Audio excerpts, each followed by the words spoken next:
So we have seen the compilation process for a simple program, but let's go a bit more in depth and talk about dynamic linking. What we have seen is that when we want to compile a program, we first start from the source code and end up with an executable. So on Windows, it would be your .exe, or on Linux, it would just be an executable file. But let's talk about a bit more about what's in between the two. We've seen what's in between the two, but I must insist on one specific point, which is we can do compilation in two ways. We can do static compilation or dynamic. Now, what's the difference between the two? So when you have a program, which can be Python, it can be an executable like any sort of stuff, or maybe something that is graphical interface, you might need a certain number of libraries. So, for example, libraries you might need might be libSSL if you want to connect securely to another website. You might need libSDL if you want to make some graphical interface, some simple graphical interface. Or you might want some even bigger library like libOpenGL, which SDL might use.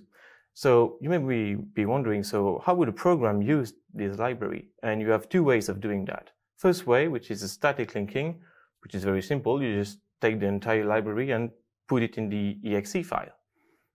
That works as well.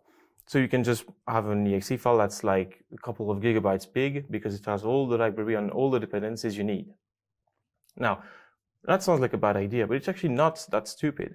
Because if you are on a specific computer and you don't know what sort of environment you're in, you are already packing all the libraries you need. But for the most part, the libraries are standardized and are kept up to date. So it might not make sense to use static linking all the time. And in fact, most of the time, what you are doing when you are compiling your code, by default, you are using dynamic linking. The idea of dynamic linking is that in the final exe file that you have a very specific section that tells your system what sort of library you need. So you might have here, for example, hey, I need library SSL version 2. And it would be on Linux.so, for example. And when the program is loaded, the linker, the same thing that does the linking of your program, so LD, the default linker, will look at this header of your exe file, look up all the libraries that you need, and load them into memory. And we are going to see next where it loads them into memory when you use dynamic linking.